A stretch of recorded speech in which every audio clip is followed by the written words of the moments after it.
in collaboration with the Cyprus Mail. This is the Cyprus News Digest with Rosie Haralambous.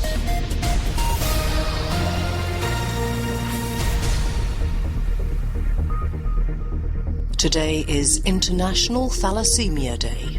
These patients need to be transfused on a lifetime basis, regular monthly transfusions for a lifetime. Air pollution has been dramatically reduced during the lockdown.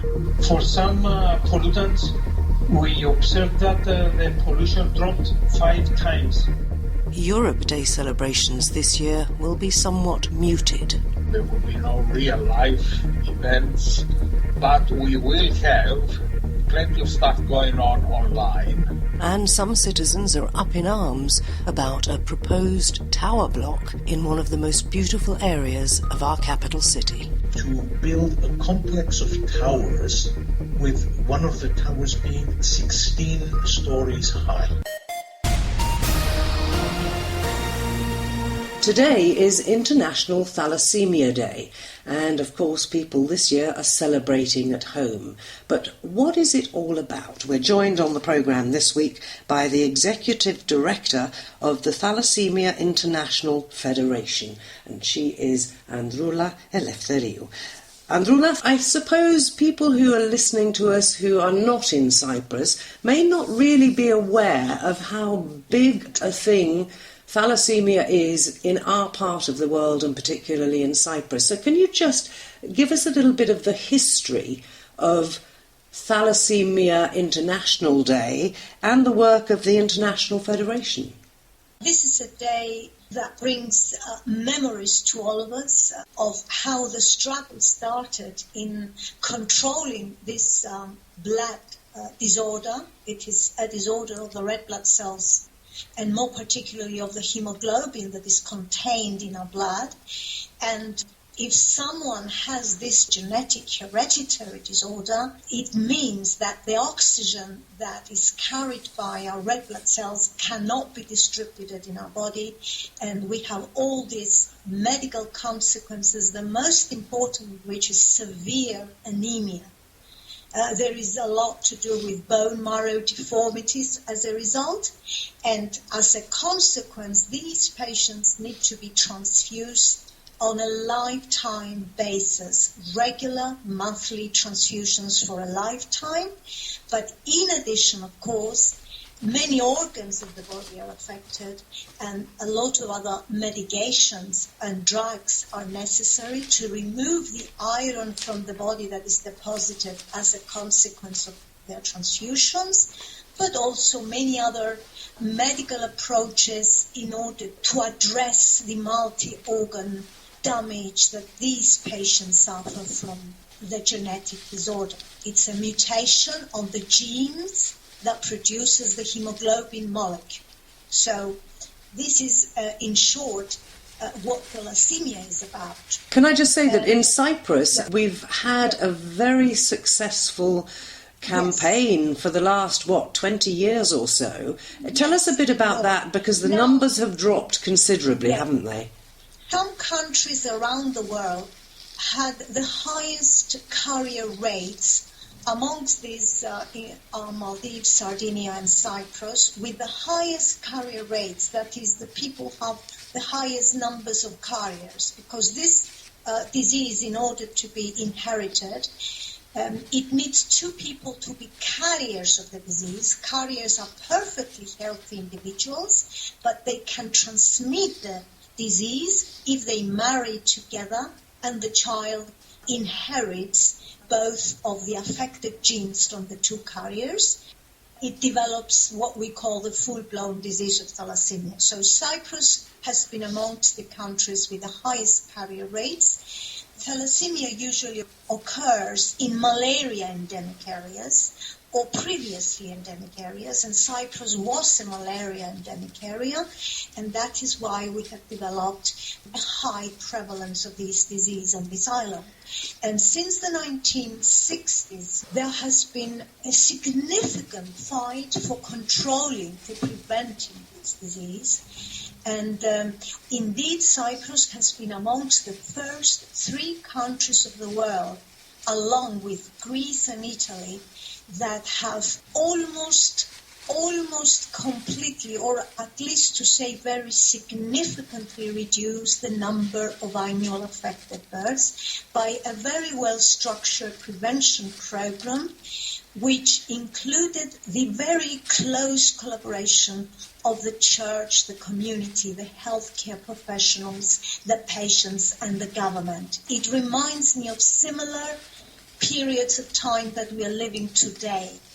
A very close collaboration was needed of all the stakeholders in order to educate people of what to do, what to know in order to prevent having a child being affected with this disease. It was a little controversial at the time, I think, when it was introduced, because if you had a young couple who were both carriers and wanted to get married, basically they were often persuaded, if they got married, not to have children, but some of them, of course, I presume, did go ahead. How many actual cases of thalassemia do we have now in Cyprus?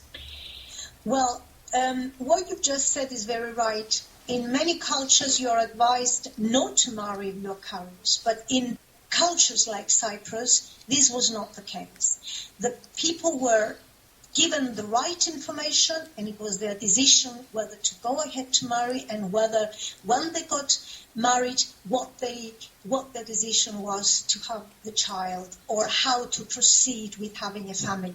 So the culture of Cyprus was to go ahead with marriage and then decide what to do with the family. During those years, the number of affected births decreased to almost between 0 and 3 annually.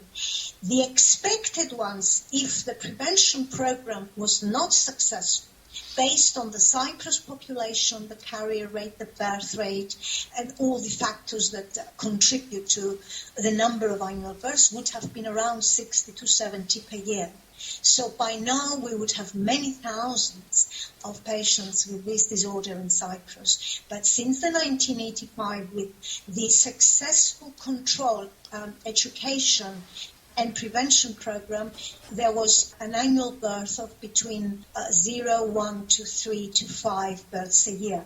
And that helped the government and the national health authorities to actually address effectively the quality of care of patients, because the great essence, the great substance of a good prevention program is to be able to divert the resources, financial and other resources, to treat the patients. Because if you keep on adding patients that require multidisciplinary care, require increased amounts of blood supplies, if prevention was not successful, more than 60% of the population would have to donate blood to keep alive patients with thalassemia.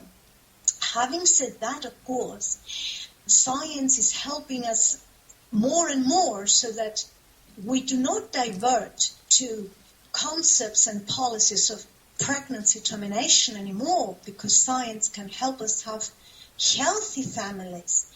There is the genetic ways of examining the fertilized, let's say, concept, and then having now healthy families instead of diverting to termination of pregnancy or deciding other ways how to have families. Today we have 650 thalassemia patients, Vita thalassemia. We have some alpha thalassemia, which is not clinically significant. They do not, the greatest majority, need blood transfusion. So altogether as thalassemia we have around 1,000, but the patients that are Vita thalassemia and are transfusion dependent are around 650, and the annual affected births are now between 4 to 8.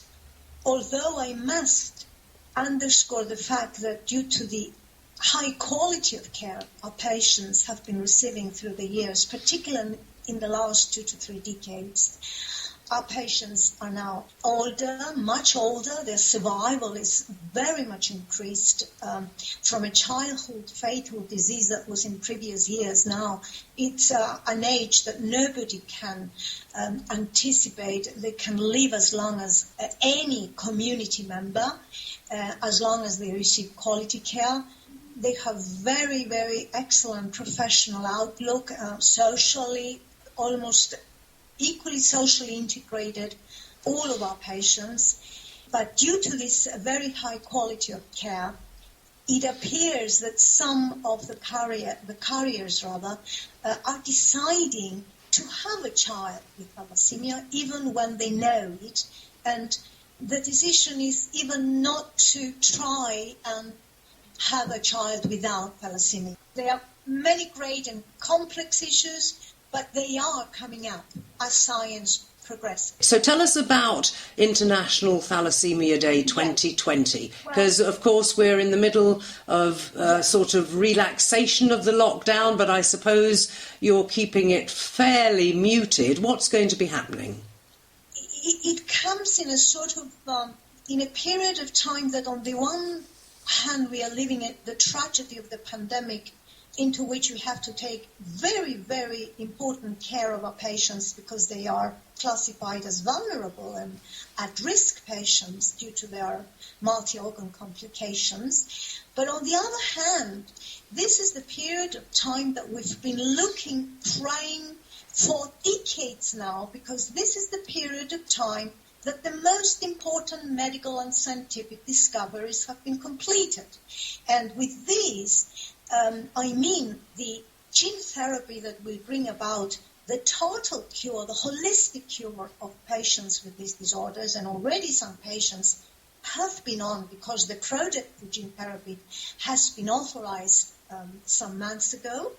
And yesterday, one of the very promising drugs has also been authorized, both at the level of FDA, but also yesterday a positive opinion has been given by EMA, the European Medicinal Agency, to the European Commission for the final authorization of the drug to be distributed in Europe.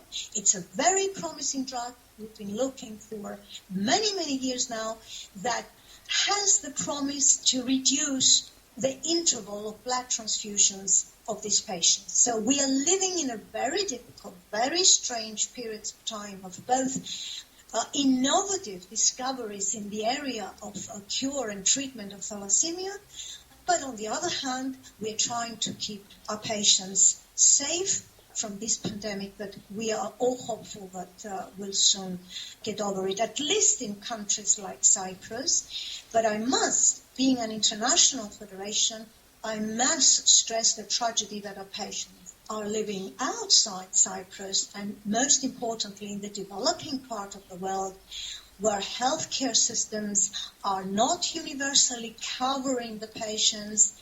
They have less robust infrastructures for their standards of care, and we are very much concerned as Thalassemia International Federation that this pandemic will take us years, if not decades, back in the care that we've been struggling together with governments and authorities in the developing world to bring about to our patients over there.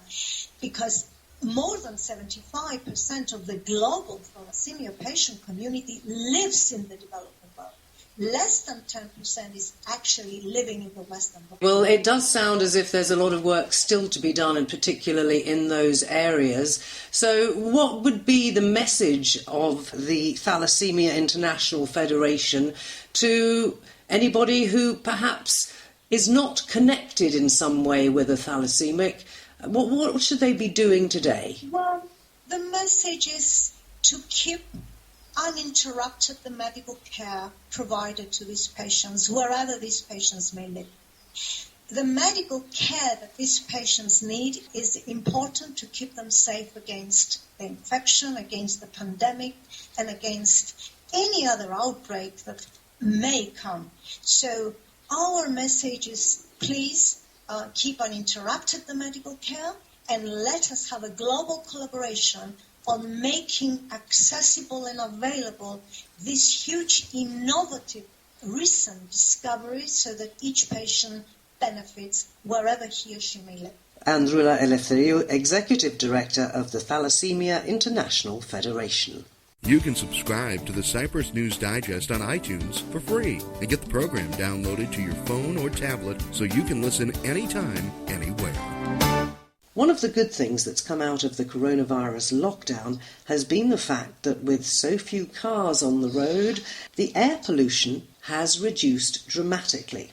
Joining us to give us all the good news is Chrysanthos Savidis, who is head of the Air Quality and Strategic Planning sector of the Labour Inspection Department.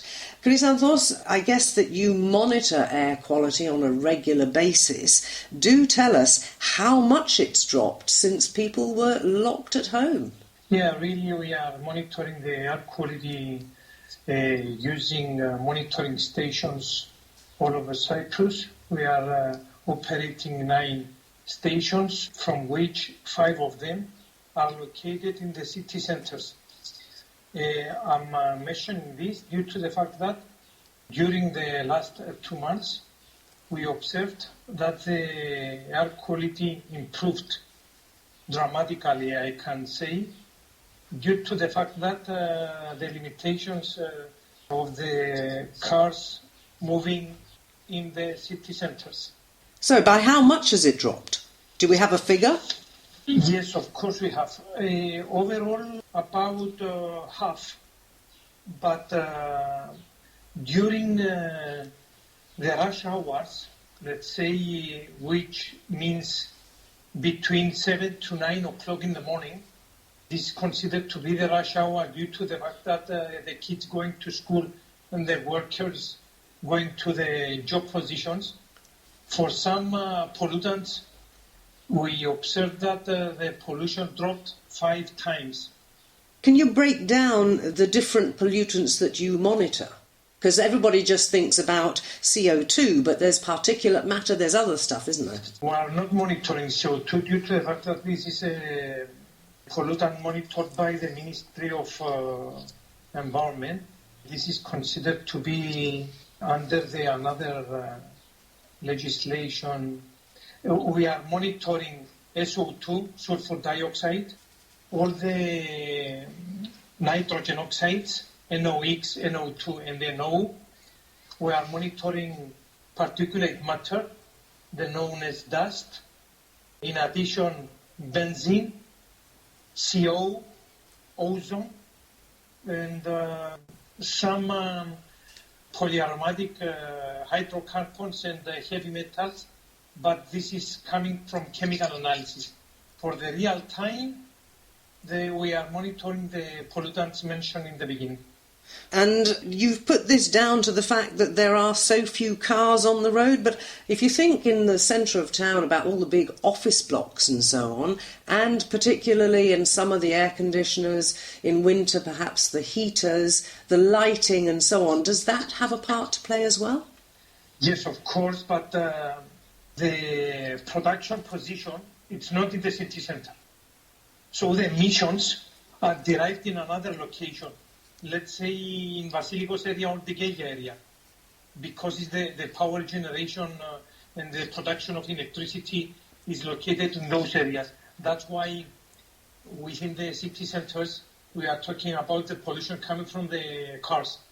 And what other things contribute to air pollution? Okay, the main polluters in Cyprus is, first of all, the cars, traffic. Second, the industry, the agriculture, and the central heating. So the phenomenon observed during the last 2 months within the city centers, mainly above 90%, is observed due to the fact that we limited the use of the cars within the city centers. Well, I think everybody who has been out even once or twice has noticed the fact that the skies look clearer, the air smells sweeter, I think we could even say. Is the inspection department at the ministry in a position to advise the government on how these figures can be kept certainly lower than they were. One immediately thinks that if we had proper public transport and people not jumping in their cars and single drivers going all over the place, that it might actually mean that you could keep these figures at a much better rate. Okay, this is very difficult to do it, but based on the observations during the last 2 months, we proved, in brackets, that the air quality in city centres suffers from the cars.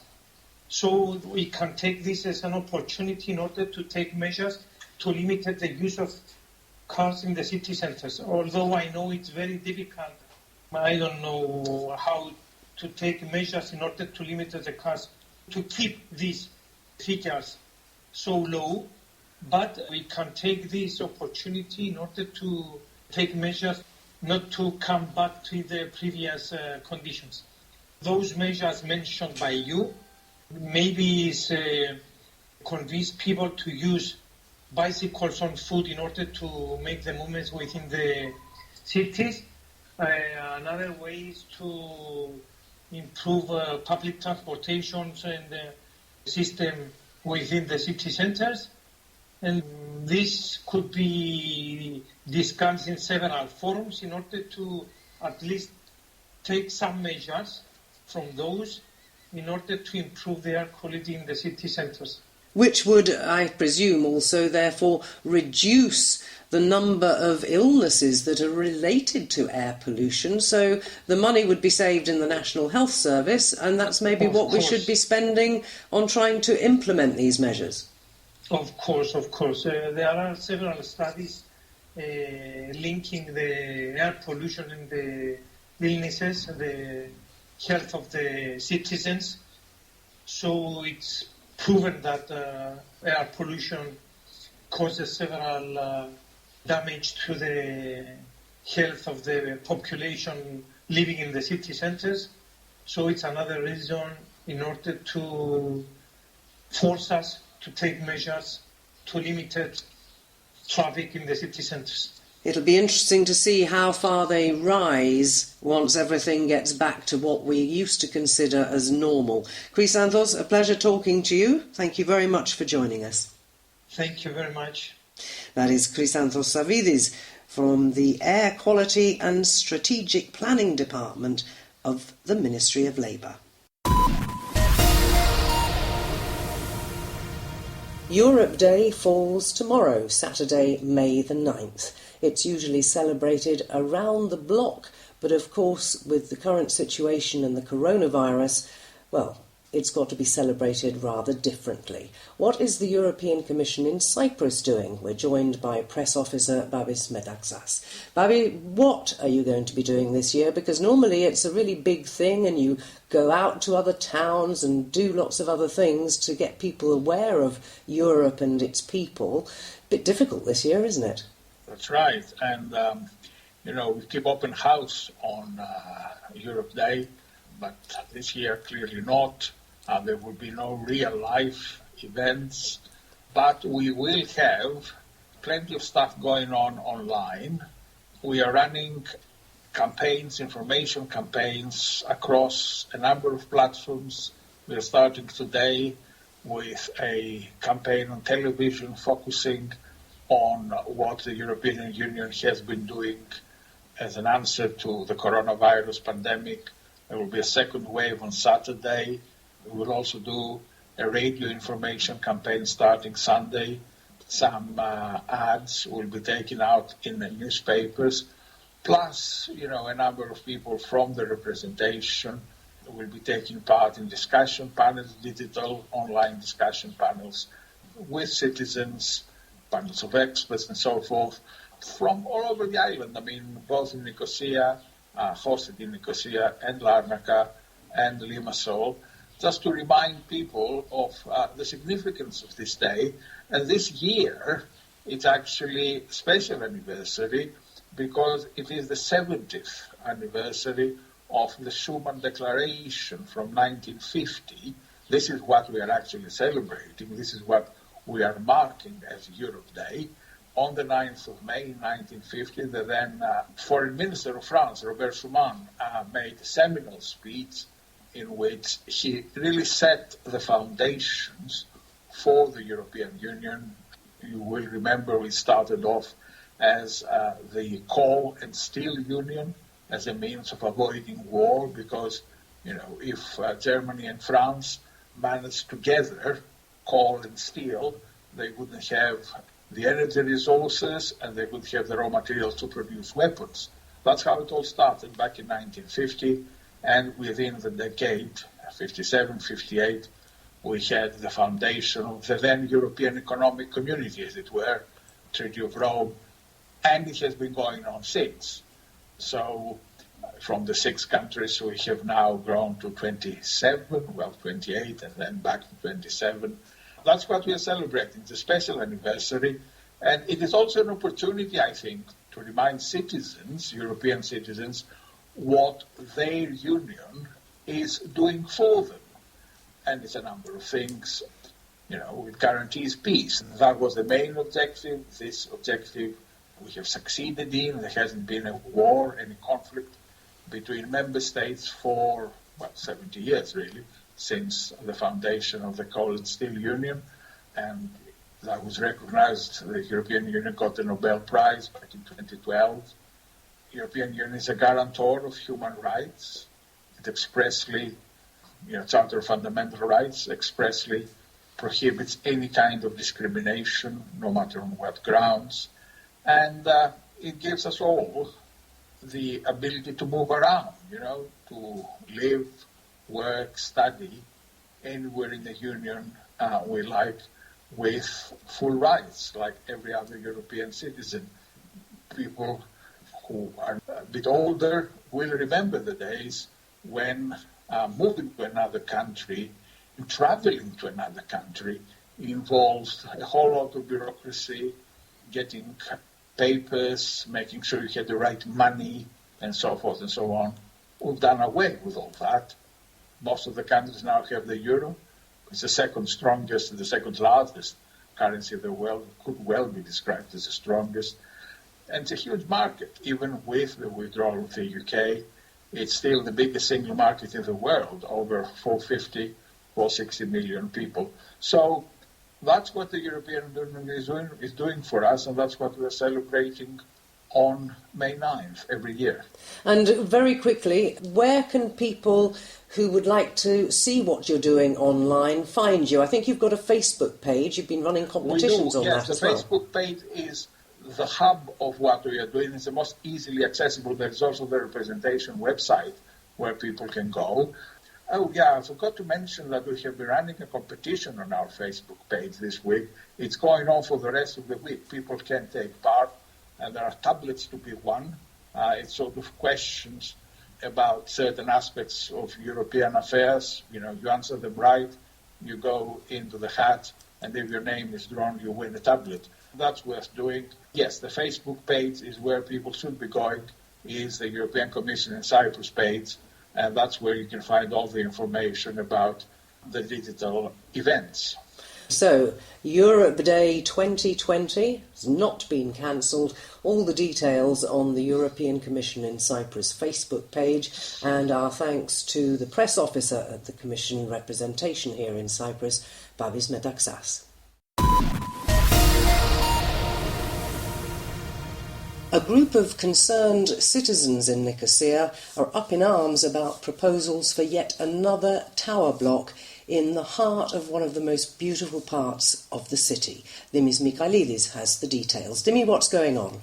There is a group of investors which has acquired a lot which borders on the Prodromou linear park, and on the other side the Glastono Street. This is an area of special character. It's actually an outstanding area in terms of the cultural heritage and the architectural heritage, because there are so many beautiful old colonial houses in that street. Yes, and they're all classified houses. The owners have no right to make any changes in the external structure. And the developers are asking to build a complex of towers, with one of the towers being 16 stories high. That would change the entire character of the area. It would, because the maximum in this area is 3. We're really short of time. What do you want people to do? We would like people to join us and to speak with their local councillors so that this preposterous request is thrown away outright. And I think that the committee is meeting on Tuesday, so time is of the essence. Yes, I believe so, the Town Planning Committee of the Nicosia municipality. So councillors should know that citizens are dead against this type of development. All we are asking is for the law to be applied. So people can find more about this where? On Facebook, there is a page for the Friends of Agios Andreas. I believe that it will also be published in the press. We have petitioned the municipality. There has also been a letter from the Levendis Foundation and also a letter from the Archaeology Department of the University of Cyprus, plus 80 signatures of people who are living or working or owners of property in the street. So people need to go on to Facebook, look out for the group that is to do with Agios Andreas, or else just pick up the phone and dial the Nicosia Municipality's planning department to make your feelings known. Absolutely, and their local councillors. Dimis Mikhailidis there, one of the concerned citizens, set dead against the proposal of a 16-storey tower in one of the most classical, beautiful areas of Nicosia.